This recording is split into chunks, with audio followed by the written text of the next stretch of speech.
ये कहानी है ओडिशा के एक ऐसी पीजी की जहां पर बहुत सारे राज दफन थे और जब ये राज दुनिया वालों के सामने आए उनके मानो होश उड़ गए। हे गाइस सब तो क्या हाल चाल है आप सबके। आई होप कि जैसे भी हो बहुत सही हो। तो गाइस आज की जो स्टोरी है वो आ रही है ओडिशा से। तो ये स्टोरी शेयर करी है साक्षी ने। Thank you so much Sakshi for sharing your story with us. और अगर आप सबके साथ भी कुछ ऐसा हुआ है जो आप हम सबसे शेयर करना चाहते हैं तो आप नीचे दिए गए हुए मेल पर आकर अपनी स्टोरी हमसे शेयर कर सकते हैं। And now let's start this video. Sakshi जो कि ओडिशा में पीजी की तलाश में थी। दरअसल साक्षी की जॉब ओडिशा में लगी थी। उसकी ये सेकंड जॉब थी। पहले वो दिल्ली में हुआ करती थी पर अब ओडिशा में जॉब लगने के कारण साक्षी को ओडिशा में शिफ्ट होना पड़ता है। अब साक्षी ऑनलाइन पीजी ढूंढने की कोशिश करती है और ढूंढते ढूंढते उसे एक ऑनलाइन पीजी मिल भी जाता है जो कि काफ़ी अच्छा होता है, रीजनेबल प्राइस में होता है और सबसे अच्छी बात वो ऑफिस के ही पास होता है। साक्षी अब पीजी ओनर को कॉन्टैक्ट करती है। बात करने पे पता चलता है कि जो पीजी ओनर हैं वो तो मुंबई में रहते हैं पर जो ओनर होते हैं वो एक केयर टेकर का नंबर दे देते हैं जो कि उसी पीजी में रहा करते थे और बोलते हैं कि अगर आपको कोई भी दिक्कत हो, कुछ भी उस पीजी के बारे में जानना हो या पीजी देखना हो, आप एक बार केयर टेकर को कॉल कर देना, वो आपको पूरा पीजी दिखा देंगे। अब साक्षी अगले दिन काम निपटाकर पीजी देखने चले जाती है। उसने केयर टेकर से ऑलरेडी बात कर ली होती है।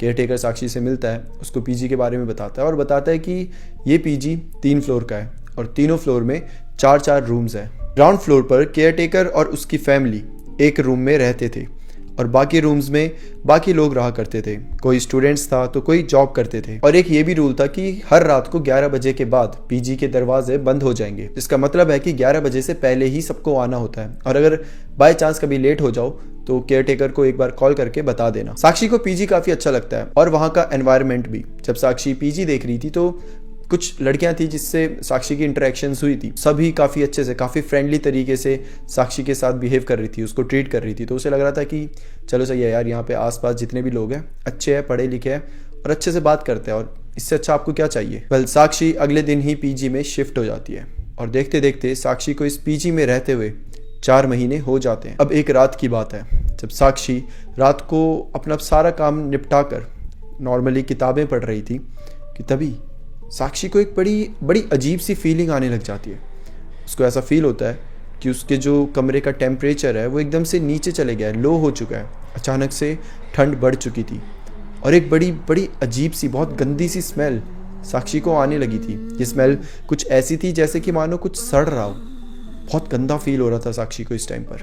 उसको ऐसा लग रहा था जैसे कि मानो उसको कूड़े के पहाड़ में बिठा दिया गया हो। अब साक्षी का सर दर्द करने लग जाता है और देखते देखते सर दर्द इतना बढ़ जाता है कि साक्षी को कॉल करके अपने बगल वाले रूम में जो उसके दोस्त रह रहे थे उन्हें बुलाना पड़ता है। जब उसके दोस्त रूम से साक्षी के रूम तक पहुंचे तब तक शायद बहुत देर हो चुकी थी क्योंकि साक्षी अपने रूम में बेहोश पड़ी हुई थी। जब दोस्त वहां पहुंचते हैं और साक्षी को ऐसी पड़ी हुई हालत में देखते हैं तो केयर टेकर को जल्दी से कॉल कर देते हैं।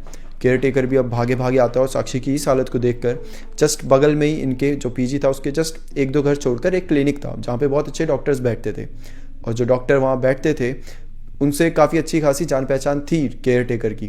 तो डॉक्टर को कॉल करके नीचे बुला देता है। तो वो उनका घर ही था, नीचे क्लिनिक था और ऊपर घर था।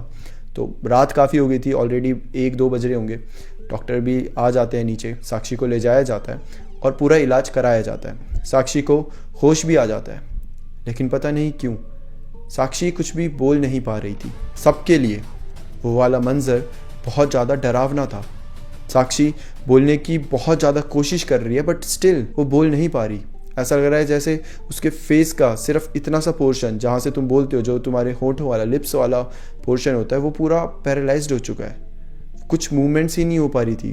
वो बहुत कोशिश कर रही थी, वो चिल्लाने की कोशिश कर रही है, वो तोड़ फोड़ कर रही है, वो हाथ यहाँ वहाँ मार रही है, लेकिन सब कुछ करने के बाद भी उसके मुंह से एक शब्द तक नहीं निकल रहा था। साक्षी बहुत ज़्यादा रो रही होती है। उसे समझ नहीं आता कि ये सब उसके साथ क्या हो रहा है, कैसे उसकी ज़िंदगी एक इतना बड़ा टर्न ले सकती है। साक्षी को पीजी ले जाया जाता है।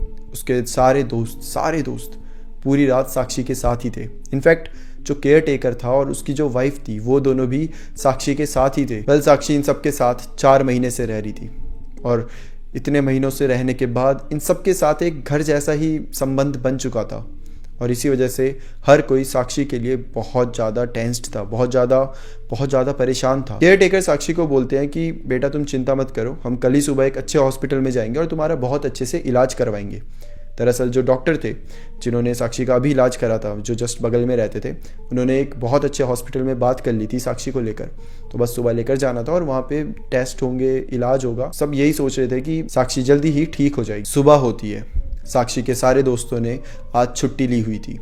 केयर टेकर जल्दी से तैयार होकर आते हैं और बोलते हैं कि बेटा चलो अब हॉस्पिटल चलते हैं। पर हॉस्पिटल चलने से पहले एक बार मंदिर हो आते हैं, भगवान का आशीर्वाद लेते हैं और उसके बाद ही चलते हैं। अब ये सारे मंदिर पर पहुंच चुके थे, लेकिन मंदिर में जैसे ये एंटर करने वाले थे, अचानक से साक्षी बेहोश हो जाती है। वहाँ पे जो उसकी सारी दोस्त होती है वो जल्दी से साक्षी को उठाती है और वापस उसे कैसे कैसे करके पीजी में लाया जाता है। जब पीजी में लाते हैं तो साक्षी को वापस से थोड़ा होश आ जाता है। जब उसे होश आता है तो सब बोलते हैं कि चलो यार अब जल्दी से टाइम वेस्ट नहीं करते, साक्षी को होश भी आ गया तो जल्दी से हॉस्पिटल ले चलते हैं। हॉस्पिटल ले जा ही रहे होते हैं कि साक्षी की एक दोस्त होती है जो कि हनुमान जी की भक्त होती है। तो वो क्या करती है, एक फ़ोटो होती है उसके पास हनुमान जी की, वो लाती है और साक्षी को दे देती है कि तू चिंता मत कर, हनुमान जी तेरी रक्षा करेंगे। लेकिन जैसे ही वो फ़ोटो साक्षी हाथ में पकड़ती है, साक्षी को बहुत ज़्यादा गुस्सा आता है और वो उस फोटो को फेंक देती है। और ये रिएक्शन देखकर हर कोई हैरान था। साक्षी कभी भी इतनी एग्रेसिव टाइप की लड़की नहीं थी और भगवान जी की फ़ोटो फेंकना ये कोई नॉर्मल बात नहीं थी। हर कोई हैरान था, बट सबको लगता है कि साक्षी इस टाइम जिस दौर से गुजर रही है उसी की वजह से साक्षी इस टाइम बहुत शॉक्ड है, बहुत ट्रॉमेटाइज्ड है और शायद इसी वजह से वो ये सब हरकतें कर रही है, जो कि शायद कहीं ना कहीं नॉर्मल भी हो। मतलब आप खुद सोचो कि एक अच्छी खासी हंसती खेलती लड़की एक दिन अचानक से बोल ना पाए, उसकी बॉडी के कुछ पार्ट्स पैरालाइज्ड हो जाएं, तो वो कैसे रिएक्ट करेगी? उसे गुस्सा आएगा, फ्रस्ट्रेशन होगी, हर चीज़ से इरिटेशन होगी। शायद यही सारी चीज़ें साक्षी भी फील कर रही थी। अब साक्षी को हॉस्पिटल ले जाया जाता, जहाँ पर उसको डॉक्टर देखते हैं एंड वो बोलते हैं कि कुछ टेस्ट करवाने पड़ेंगे, तब तक आप इनको ले जा सकते हैं, आप इनके टेस्ट करवाइए और उसी के बाद हमें पता चल पाएगा कि एक्चुअल प्रॉब्लम कहाँ पर है। डॉक्टर के ये बोलने के बाद अब साक्षी को वापस पीजी में ले जाया जाता है। ये दिन कैसे कैसे करके बीतता है। अब रात हो जाती है, साक्षी अपने दोस्त के साथ अपने दोस्त के रूम में ही सो रही होती है, वो अपने रूम में अकेले नहीं सोती है। ठीक है, आधी रात हो गई है कि अचानक से जिस दोस्त के साथ साक्षी सो रही थी उसको बड़ा अजीब फील होने लगता है, सेम वैसा ही जैसा साक्षी को उस रात को हुआ था। उस दोस्त को ऐसा लगता है जैसे उसके रूम का टेम्परेचर एकदम से बहुत लो हो चुका है, उसे बहुत ठंडी लगने लग जाती है और वापस से उस दोस्त को किसी के सड़ने की बहुत अजीब सी गंदी सी बदबू आने लग जाती है, स्मेल आने लग जाती है, जिसके बाद उसकी आंख खुल जाती है। उसे समझ नहीं आ रहा कि अचानक से क्या हुआ और इतनी गंदी स्मेल कहाँ से आ रही है। और साक्षी की दोस्त जब ये सब देखने के लिए उठती है तो वो ये देखती है कि उसके रूम में साक्षी नहीं थी। वो हैरान हो जाती है कि आधी रात को साक्षी कहाँ गई। वो जाती है, वो बाथरूम में देखती है तो वहाँ पर भी साक्षी नहीं है। और अब ये हैरान है कि यार आधी रात को एक लड़की जो इस टाइम पर इतनी शॉक्ड है, उसकी ज़िंदगी में इतना सब हो रहा है, वो काइंड ऑफ ट्रॉमेटाइज्ड भी है, वो आधी रात को कहाँ गई। अब जो दोस्त होती है वो बहुत ज़्यादा डर जाती है, वो अपने बाकी फ्रेंड्स को कॉल करती है, केयर टेकर को कॉल कर देती है कि साक्षी नहीं मिल रही कहीं पर भी, मुझे नहीं पता वो कहाँ चले गई, अभी तक तो मेरे साथ ही थी, अभी मैंने जब उसे देखा तो वो वहाँ नहीं थी। सब एकदम से भागे हुए आते हैं, सबको यही डर था कि साक्षी जो भी उसके साथ चल रहा है उसके चलते कहीं कोई गलत कदम ना उठा ले। हर कोई जोर जोर से साक्षी को आवाज़ लगा रहा है, हर कोई साक्षी को ढूंढने की कोशिश कर रहा है, हर जगह ढूंढा जा रहा है, पर साक्षी कहीं नहीं मिल रही। सब ढूंढ ही रहे कि तभी अचानक से पीजी में एक आवाज़ गूंजती है। ये आवाज़ इनके सिक्योरिटी गार्ड की होती है। जैसा मैंने बताया था कि रात के 11 बजे के बाद जो दरवाज़ा होता है वो बंद हो जाता है और हमेशा उस दरवाजे के पास एक गार्ड रहते थे और ये आवाज़ उन्हीं के चिल्लाने की होती है। पीजी में जितने भी लोग मौजूद होते हैं सब भागते हुए जाते हैं सीधा गार्ड भैया के पास। और जब वो गार्ड भैया के पास जाकर देखते हैं तो जो गार्ड भैया होते हैं वो बहुत ज़्यादा डरे हुए होते हैं। वो इतने डरे हुए होते हैं कि उनकी तो मानो सिट्टी पिट्टी गुल हो चुकी है। वो उन्हें समझ नहीं आ रहा है कि क्या हो रहा है। उनसे पूछा जाता है कि भैया क्या हुआ, आप चिल्ला क्यों रहे हो। और फिर हर कोई सीधा गेट की तरफ देखता है क्योंकि गेट की तरफ से कुछ आवाज़ें आ रही होती है। जब सब गेट की तरफ देखते हैं तो वहाँ उन्हें दिखती है साक्षी। सब देख के हैरान हो जाते हैं क्योंकि साक्षी गेट को बार बार ज़ोर ज़ोर से हिलाई जा रही थी। 11 बजे के बाद ये गेट में ताला लग जाता है और ये गेट कोई छोटा गेट नहीं है, ये बहुत बड़े बड़े 2 गेट है जिन्हें ऐसे मिलाकर एक गेट बनता है। और इन पे बहुत बड़ा ताला लगा है और साक्षी उन्हीं दोनों गेट को पकड़ के जोर जोर से हिलाए जा रही है और हंस रही है। वो हंसे जा रही है और इस गेट को ऐसा लग रहा है जैसे वो तोड़ने वाली है। हर कोई ये देख के हैरान है कि वो लड़की जो सुबह तक जिससे खड़ा नहीं हुआ जा रहा था, जिसके अंदर बिल्कुल भी ताकत नहीं बची थी, उसके अंदर इस समय इतनी ताकत है कि वो एक लोहे के इतने बड़े गेट को इतनी जोर से हिला पा रही है। और इतनी ताकत आई कहाँ से? कोई नॉर्मल इंसान इतने बड़े गेट को इतनी जोर से नहीं हिला सकता, बट साक्षी हिला पा रही थी।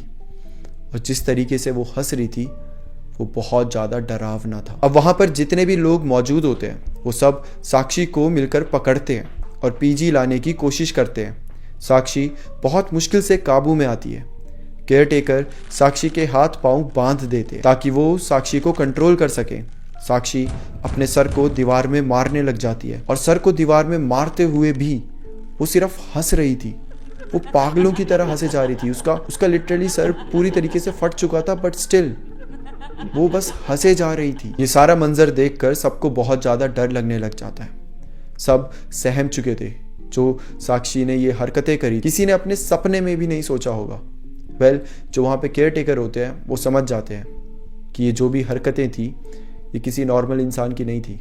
ज़रूर हो ना हो साक्षी के अंदर कोई स्पिरिट है, कोई आत्मा है जो साक्षी से ये सब चीज़ें करवा रही है। अगले ही दिन की सुबह जो केयरटेकर होते हैं वो एक मौलवी जी को लेकर आ जाते हैं। जब मौलवी उस पीजी में आते हैं तो वो बताते हैं कि पीजी में कदम रखते ही उनको एक बहुत ज़्यादा नेगेटिव एनर्जी फील हुई थी। इसका मतलब केयरटेकर सही थे। साक्षी के अंदर इस समय एक आत्मा है। अब मौलवी आते हैं और साक्षी के ऊपर एक्सॉर्सिज्म परफॉर्म करते हैं।